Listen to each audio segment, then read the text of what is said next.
مدة وحنا كنعانيو مع هذا السيد هذا، كيطلقوا الله في التيك توك كيبداوها في 11 د الليل ولا 12 ما كيسالي حتى على غدا في 11 د الصباح. الصداع والهرج والتخسر د الهضره ما كيخليو ما كيقولوا. هضرنا معاهم المره الاولى ما كاينش اللي جاوبك، المره الثانيه كذلك، المره الثالثه عاودتنا عندنا الام ديالو بقات كتسب، بقات لنا اللي بغى المتاع يمشي لكوميساريات العوامه او لا يمشي للدائره 10. داكشي اللي كان يما عملنا شكايه، ملي عملنا شكايه ام ديالو ساقت خبر باللي حنا عملنا شكايه.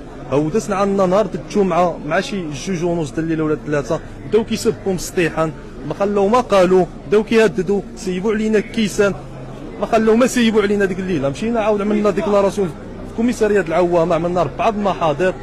اليوم جات عندنا الصحافه، ملي جات معنا الصحافه هودات عاود بدات كتسب وكتقصر الهضره، خرجت بالهراوه كتبغي تضرب الشباب، ضربت واحد 2 دراري هنا، واحد دفعات وطلع على الطونوبات. المهم هادو داتهم الاسعاف وبقات كتسب وما خلات ما قالت وكتقول شي كلام كبير.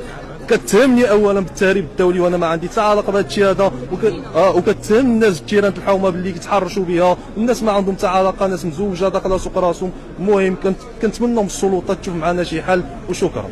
واخا دابا نتوما باش كديروا الجو من القبل ديالو، واش غير خصنا كنديرونجيو من الصداع ومن التخسر د الهضره ومن السطح د البيبان باللي تينا ناعس كتسمع بزاف. المهم واخا بقى للضروري كيتسمع في وسط الدار وفي وسط الزنقه، كيكون الصداع تينا كتعرف كيكون جالس كتبقى تسمع اسد اسد بالجهد، ومع مرات كتسمع ايوا في التيك توك وكتسمع الاغاني، كيطلق اغاني بالجهد ما كينقاش الصوت. عينا ما نهضروا مع افلان مع الشيطان ما كاينش اللي يجاوبك، كتصدر معاك خاصه معاك الهضره ابدا ابدا. وعاد الرسول صلى الله عليه وسلم والصنع على الجار هادو ما كيحترموا حتى واحد حتى واحد، وهذا ما كان.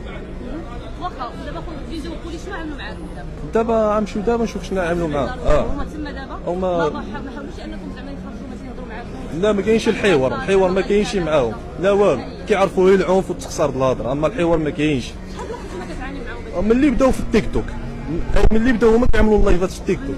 قبل من داك الشيء كان صداع ملي كان المرحوم باقي بالروح راجله كان عندها مشاكل زوجيه هي وياه، هذيك ما عندنا علاقه بها.